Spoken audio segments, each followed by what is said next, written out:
wanted to do. With Iran's nuclear enrichment capacity demolished, I immediately brokered an end to the 12-day war, as it's called, between Israel and Iran, with both sides agreeing to fight no longer. As everyone knows, I have also been deeply engaged in seeking a ceasefire in Gaza. Have to get that done. Have to get it done. Unfortunately, Hamas has repeatedly rejected reasonable offers to make peace. We can't forget October 7th, can we? Now, as if to encourage continued conflict, some of this body is seeking to unilaterally recognize a Palestinian state. The rewards would be too great for Hamas terrorists for their atrocities. This would be a reward for these horrible atrocities, including October 7th, even while they refuse to release the hostages or accept a ceasefire. Instead of giving to Hamas and giving so much, because they've taken so much, this could have been solved so long ago. But instead of giving in to Hamas's ransom demands, those who want peace should be united with one message: release the hostages now. Just release the hostages now.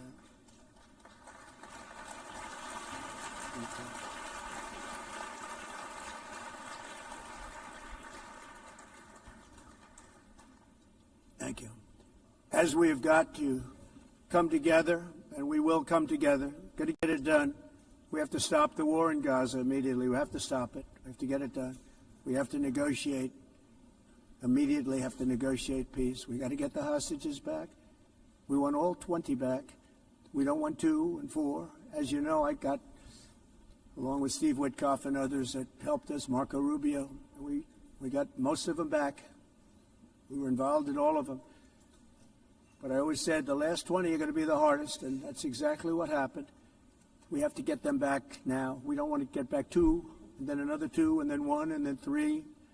Have this process. No, we want them all back, and we want the actually 38 dead bodies back too.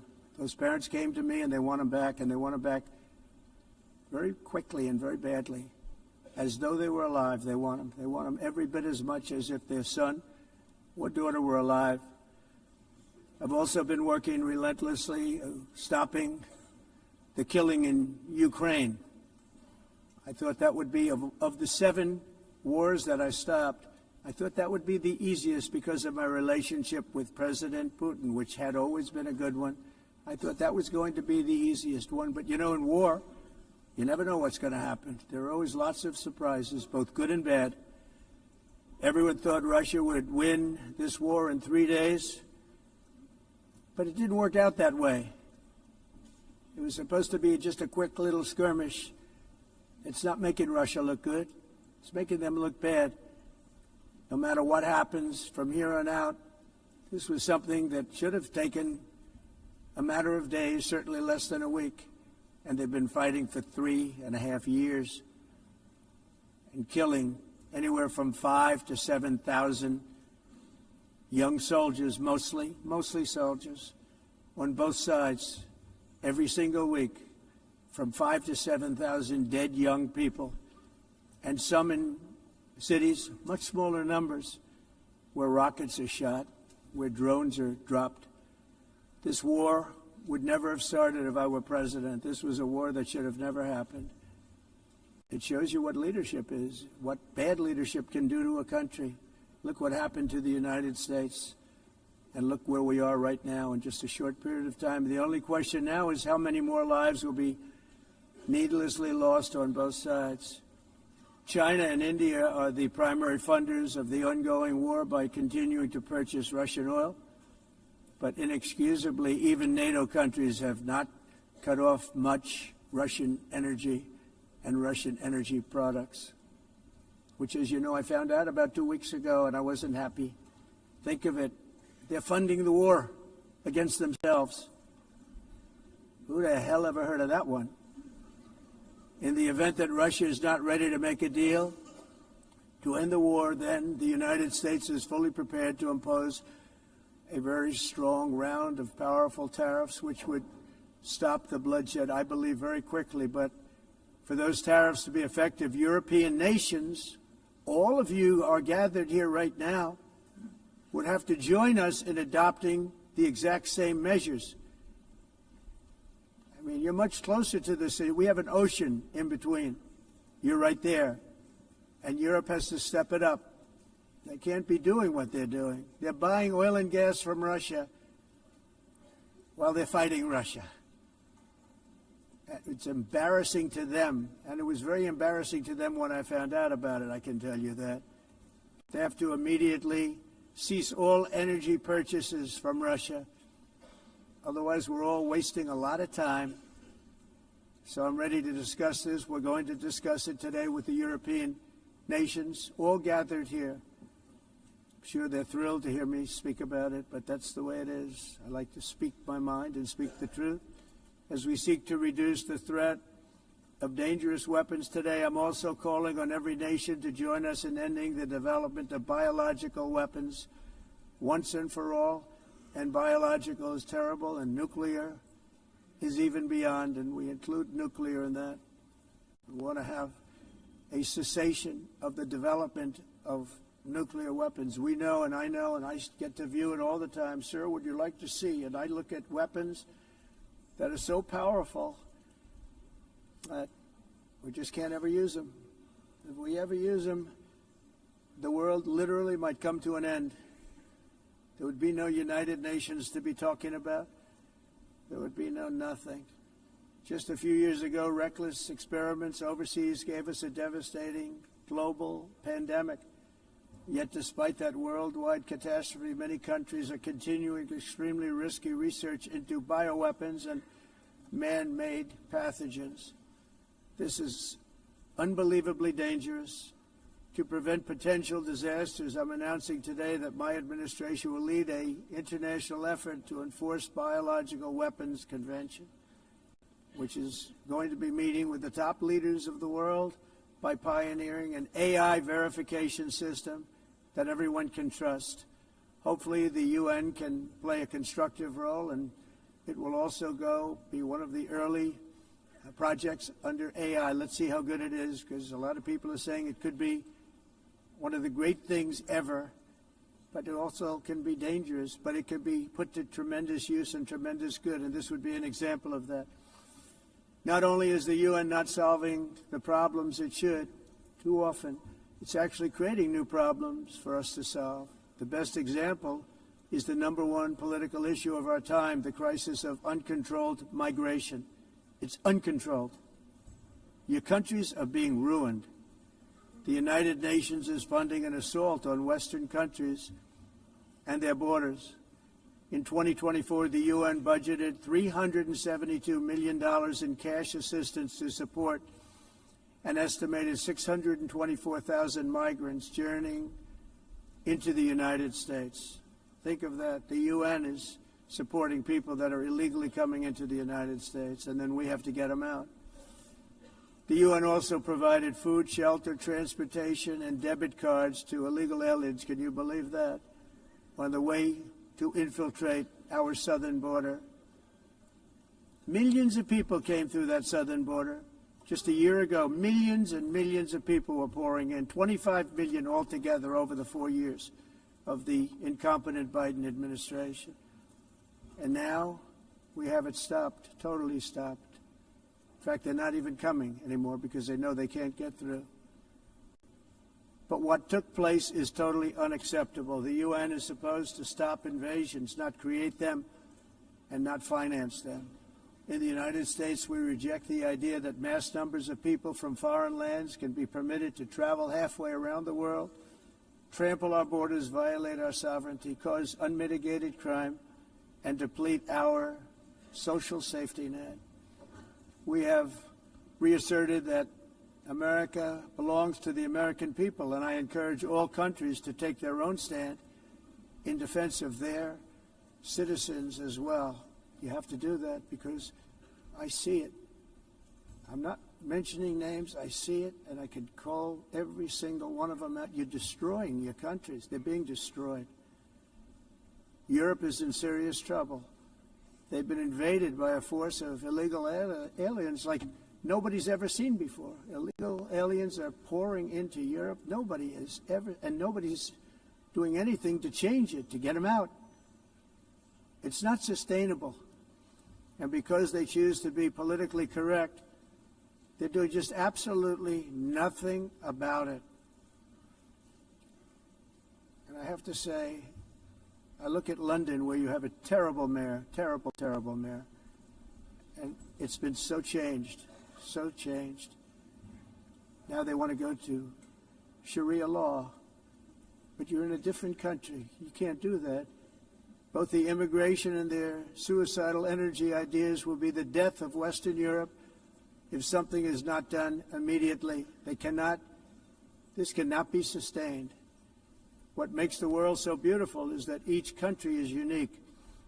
But to stay this way, every sovereign nation must have the right to control their own borders. You have the right to control your borders, as we do now, and to limit the sheer numbers of migrants entering their countries and paid for by the people of that nation that were there and that built that particular nation at the time.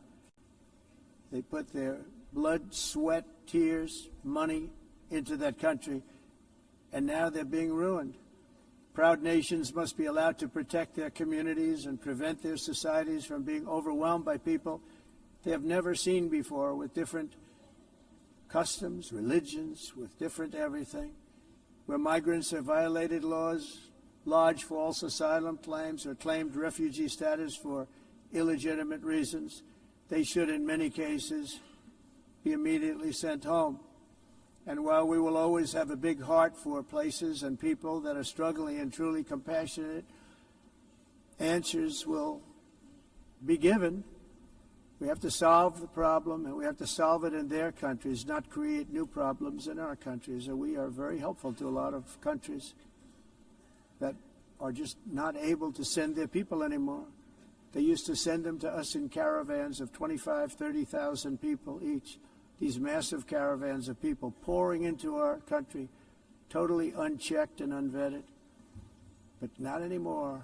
According to the Council of Europe in 2024, almost 50% of inmates in German prisons were foreign nationals or migrants. In Austria, the number was 53% of the people in prisons were from places that weren't from where they are now.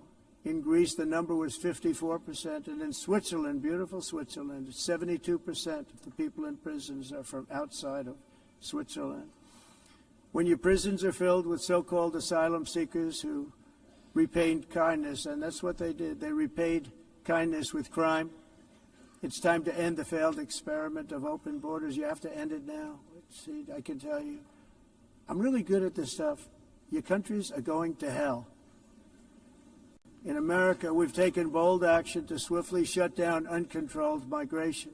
Once we started detaining and deporting everyone who crossed the border and removing illegal aliens from the United States, they simply stopped coming. They're not coming anymore. We're getting a lot of credit, but they're not coming anymore. This was a humanitarian act for all involved, because on the trips up, thousands of people a week were dying. Women were being raped. Nobody's ever seen anything like it. Raped, horribly beaten, raped. On the trip up, the journey up, it was a long walk. It was a long, arduous journey, indeed. And it was also a historic victory against human trafficking throughout the region. What we did was a victory, and we saved so many lives of people that wouldn't make the journey. That journey was loaded up with death. Loaded up with death. Dead bodies all along the roads of jungles to get up. They go through jungles, they go through areas so hot you couldn't breathe. They were dying of suffocation, areas so hot that you couldn't breathe. Dead bodies all over. By them not coming, we're saving tremendous numbers of lives. My people have done a fantastic job in doing what they did, and the American public agrees with it. I mean, I was very proud to see this morning I have the highest poll numbers I've ever had. Part of it is because of what we've done on the border. I guess the other part is what we've done in the economy. Joe Biden's policies empowered murderous gangs, human smugglers, child traffickers, drug cartels, and prisoners from all over the world. The previous administration also lost nearly 300,000 children. Think of that. They lost more than 300,000 children, little children, who were trafficked into the United States on the Biden watch, many of whom have been raped, exploited, and abused, and sold. Sold. Nobody talks about that. The fake news doesn't write about it. With many others, young children who are missing or dead. And we found a lot of these children, and we're sending them back, and we've been sending them back to their parents. They said, nobody knows who they are. They said, where do you come from? And they'll give us a country, and we'll find out, and we'll figure it out, and we'll bring them back to their homes. And the mother and father rush to the door, and their tears in their eyes. They can't believe that they're seeing their son or daughter, their little son or daughter again. We've done almost 30,000 of them so far. Any system that results in the mass trafficking of children is inherently evil. Yet that is exactly what the globalist migration agenda has done, and it's what it's all about. In America, those days, as you know, are over. The Trump administration is working, and we are continuing to work to track down the villains that are causing this problem, and also, as I said, to get back the 30,000 we've already returned. Now I think we're going to have another. We're going to find a lot. You're not going to find all of them. 300, more than 300,000. They're lost or they're dead. They're lost or they're dead because of the animals that did this. To protect our citizens, I've also designated multiple savage drug cartels as far as and you see this, and you see it happening right before your eyes. Let's put it this way. People don't like taking big loads of drugs in boats anymore. There aren't too many boats that are traveling on the seas by Venezuela. They tend not to want to travel very quickly anymore. And we've virtually stopped drugs coming into our country by sea. We call them the water drugs. They kill hundreds of thousands of people. I've also designated multiple savage drug cartels as far as foreign terrorist organizations, along with two bloodthirsty transnational gangs, probably the worst gangs anywhere in the world, MS-13 and Tren de Aragua. Tren de Aragua is from Venezuela, by the way. Such organizations torture, maim, mutilate, and murder with impunity. They're the enemies of all humanity. For this reason, we've recently begun using the supreme power of the United States military to destroy Venezuelan terrorists and trafficking networks led by Nicolas Maduro. To every terrorist thug smuggling poisonous drugs into the United States of America, please be warned that we will blow you out of existence. That's what we're doing. We have no choice. Can't let it happen. They're destroying. I believe we lost 300,000 people last year to drugs, 300,000. Fentanyl and other drugs. Each boat that we sink carries drugs that would kill more than 25,000 Americans. We will not let that happen. Energy is another area where the United States is now thriving like never before. We're getting rid of the falsely named renewables. By the way, they're a joke. They don't work. They're too expensive. They're not strong enough to fire up the plants that you need to make your country great. The wind doesn't blow. Those big windmills are so pathetic and so bad, so expensive to operate. And they have to be rebuilt all the time, and they start to rust and rot. Most expensive energy ever conceived, and it's actually energy. You're supposed to make money with energy, not lose money. You lose money, the governments have to subsidize. You can't put them out without massive subsidies. And most of them are built in China, and I give China a lot of credit. They build them, but they have very few wind farms. So why is it that they build them and they send them all over the world, but they barely use them? You know what they use? Coal. They use gas. They use almost anything, but they don't like wind. But they sure as hell like selling the windmills. Europe, on the other hand, is a long way to go, with many countries being on the brink of destruction. because of the green energy agenda, and I give a lot of credit to Germany. Germany was being led down a very sick path, both on immigration, by the way, and on energy. They were going green, and they were going bankrupt. And the new leadership came in, and they went back to where they were, with fossil fuel and with nuclear, which is good. It's now safe. You can do it properly. But they went back to where they were, and they opened up a lot of different plants, energy producing plants, and they're doing well. I give Germany a lot of credit for that. They've said this is a disaster, what's happening. They were going all green. All green is all bankrupt. That's what it represents. And it's not politically correct. I'll be very badly criticized for saying it, but I'm here to tell the truth. I don't care. It doesn't matter to me. I'm in New York City. I'm feeling a lot safer. Crime, we're getting crime down. And by the way, speaking of crime, Washington, D.C. was the crime capital of America. Now it's after 12 days, it's a totally safe city. Everyone's going out to dinner. They're going out to restaurants. Your wife can walk down the middle of the street with or without you. Nothing's going to happen. My people have done a fantastic job. And yes, I called in the National Guard, and the National Guard took care of business, and they weren't politically correct, but they took care of business. We got 1,700 career criminals out, brought them back to where they came from, the countries where they came from, or put them in jails. Washington, D.C. is now a totally safe city again, and I welcome you to come. In fact, we'll have dinner together at a local restaurant, and we'll be able to walk. We don't have to go by an armor-plated vehicle. We'll walk right over there from the White House.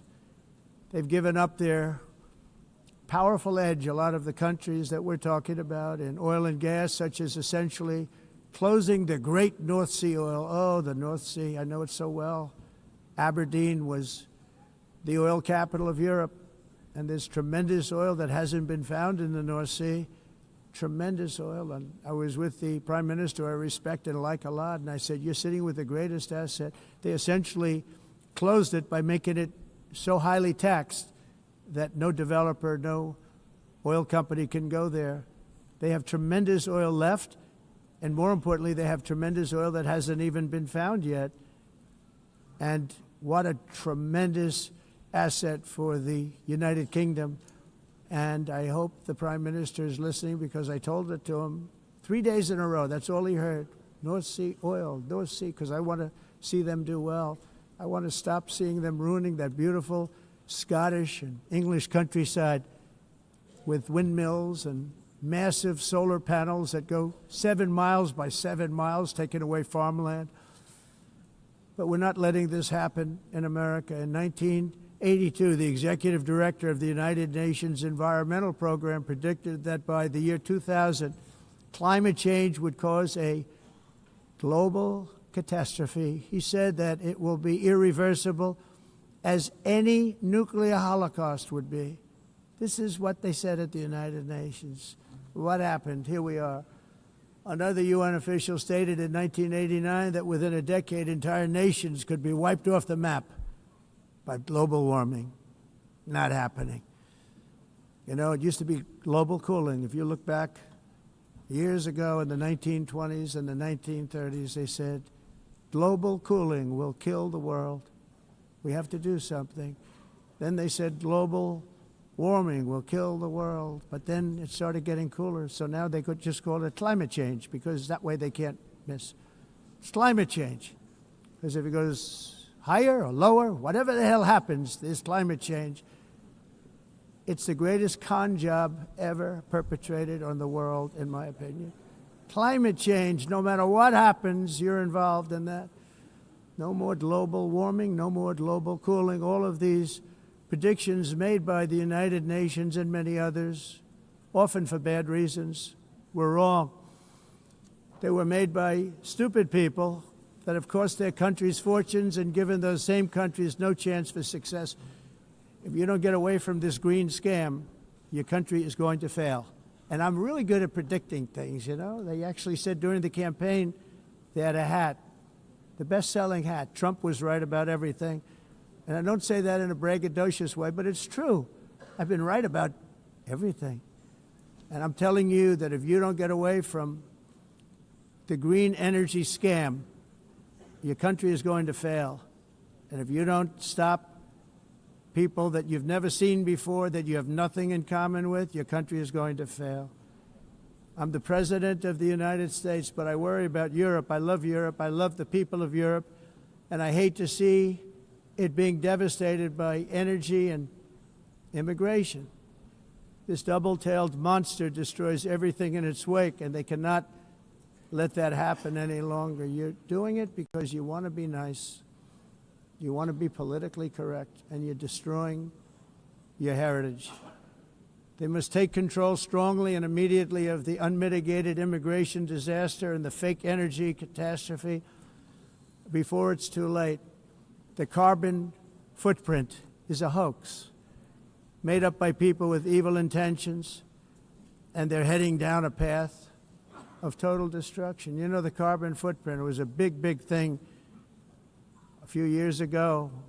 I remember hearing about the carbon footprint, and then President Obama would get into Air Force One, a massive Boeing 747, and not a new one, an old one with old engines that spew everything into the atmosphere. He'd talk about the carbon footprint, we must do so. Then he'd get in and he'd fly from Washington to Hawaii to play a round of golf. And then he'd get back onto that big, beautiful plane and he'd fly back and he'd talk about, again, global warming and the carbon footprint. It's a con job. At extreme cost and expense, Europe reduced its own carbon footprint by 37%. Think of that. Congratulations, Europe. Great job. You cost yourself a lot of jobs, a lot of factories closed, but you reduced the carbon footprint by 37%. However, for all of that sacrifice and much more, it's been totally wiped out and then some by a global increase of 54%. Much of it coming from China and other countries that are thriving around China, which now produces more CO2 than all the other developed nations in the world. So all of these countries are working so hard on the carbon footprint, which is nonsense, by the way. It's nonsense. You know, it's interesting. In the United States, we have still radicalized environmentalists, and they want the factories to stop. Everything should stop. No more cows. We don't want cows anymore. I guess they want to kill all the cows. They want to do things that are just unbelievable, and you have it too. But you know, we have a border, strong, and we have a shape, and that shape doesn't just go straight up. That shape is amorphous when it comes to the atmosphere. And if we had the most clean air, and I think we do, we have very clean air. We have the cleanest air we've had in many, many years. But the problem is that other countries, like China, which has air that's a little bit rough, it blows. And no matter what you're doing down here, the air up here tends to get very dirty because it comes in from other countries where their air isn't so clean. And the environmentalists refuse to acknowledge that. Same thing with garbage. In Asia, they dump much of their garbage right into the ocean. And over about a 1 week and 2 week journey, it flows right past Los Angeles. You've seen it. Massive amounts of garbage, almost too much to do anything about, flowing past Los Angeles, past San Francisco, and then somebody will get in trouble because he dropped a cigarette on the beach.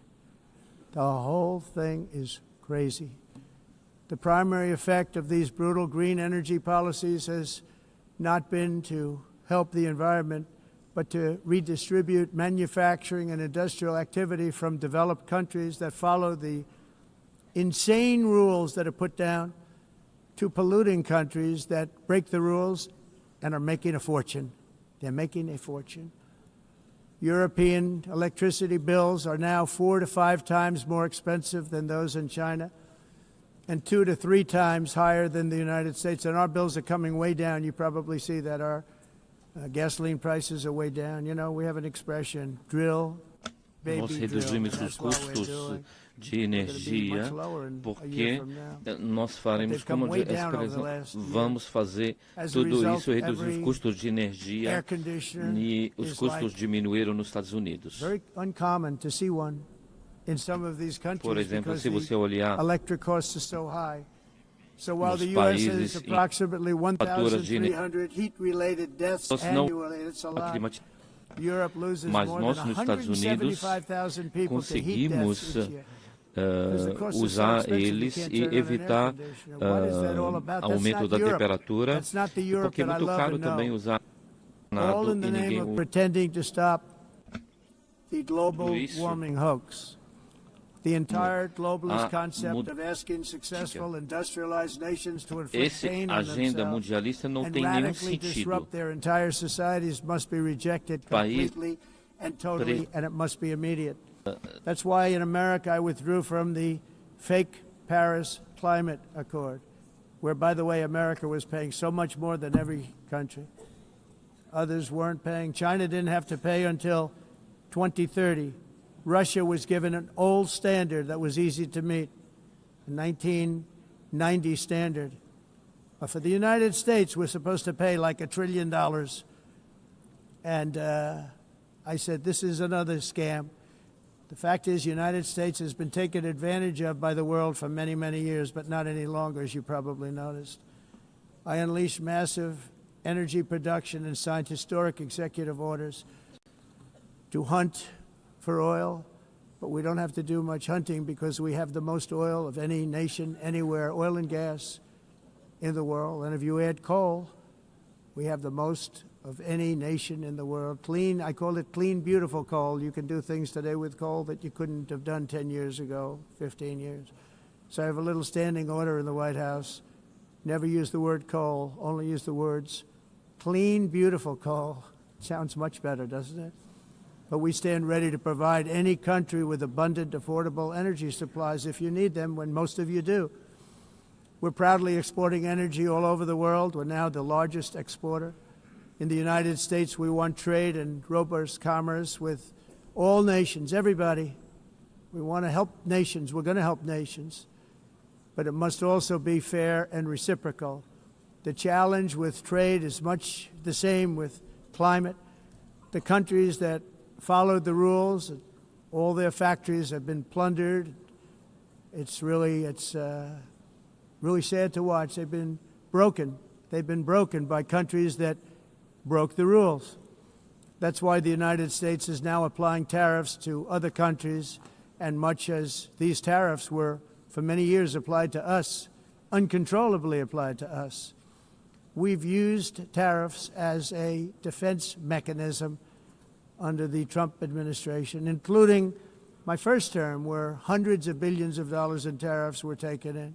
And by the way, we had the lowest inflation, and now we have very low inflation. The only thing different is that we have hundreds of billions of dollars flowing into our country. But this is how we will ensure that the system works for everyone and is sustainable into the future. We're also using tariffs to defend our sovereignty and security throughout the world, including against nations that have taken advantage of former U.S. administrations for decades, including the most corrupt, incompetent administration in history, the sleepy Joe Biden administration. Brazil now faces major tariffs in response to its unprecedented efforts to interfere in the rights and freedoms of our American citizens and others, with censorship, repression, weaponization, judicial corruption, and targeting of political critics in the United States.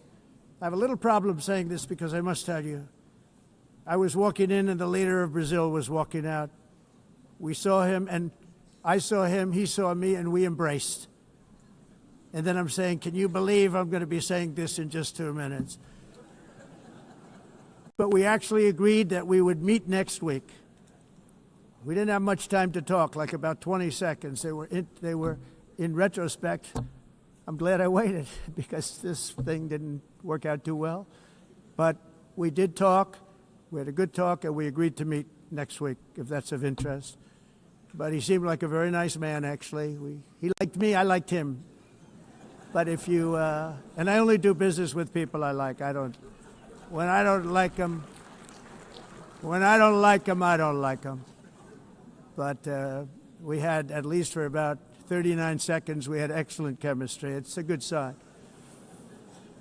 But also in the past, Brazil, can you believe this, unfairly tariffed our nation, but now because of our tariffs, we are hitting them back, and we're hitting them back very hard. As president, I will always defend our national sovereignty and the rights of American citizens. So I'm very sorry to say this, that Brazil is doing poorly and will continue to do poorly. They can only do well when they're working with us. Without us, they will fail, just as others have failed. It's true. Next year, the United States will celebrate the 250th anniversary of our glorious independence, a testament to enduring power and American freedom and spirit.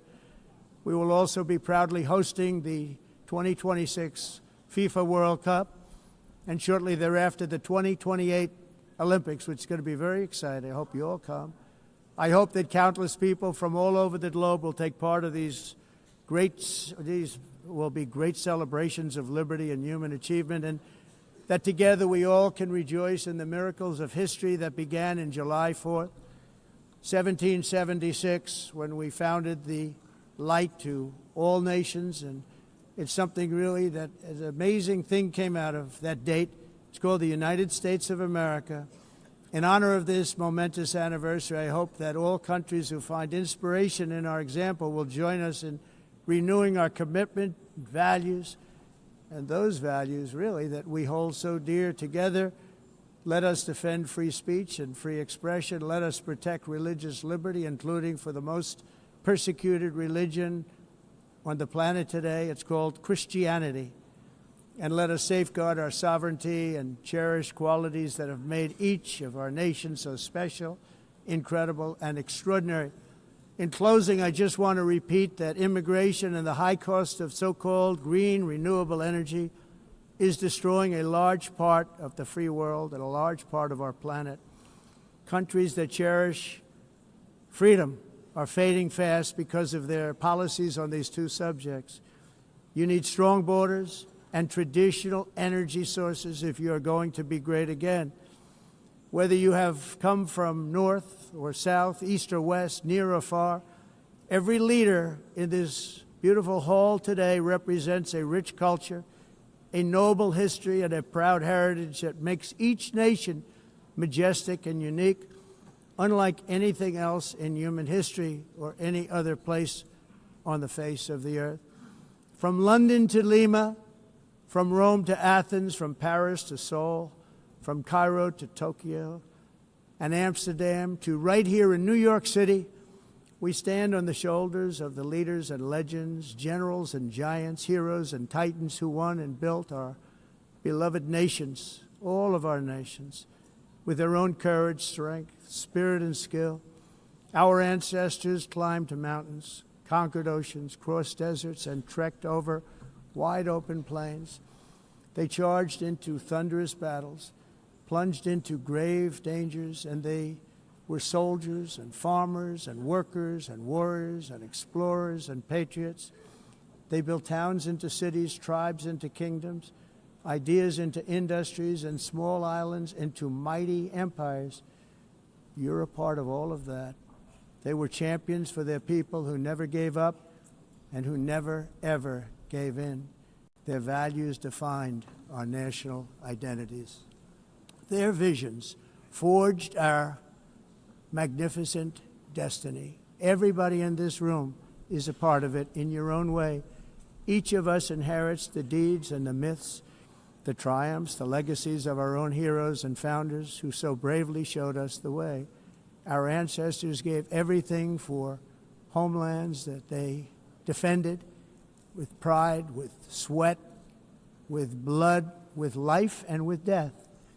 Now the righteous task of protecting the nations that they built belongs to each and every one of us. So together let us uphold our sacred duty to our people and to our citizens. Let us protect their borders, ensure their safety, preserve their cultures, treasure, and traditions, and fight, fight, fight for their precious dreams and their cherished freedoms. And in friendship and really a beautiful vision, let us all work together to build a bright, beautiful planet, a planet that we all share, a planet of peace and a world that is richer, better, and more beautiful than ever before. That can happen. It will happen. It will happen, and I hope it can happen and start right now, right at this moment.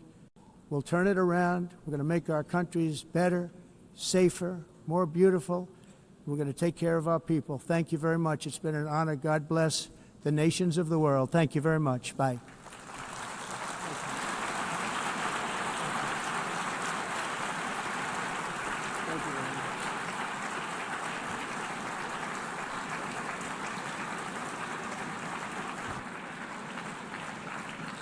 On behalf of the Assembly, I wish to thank the President of the United States,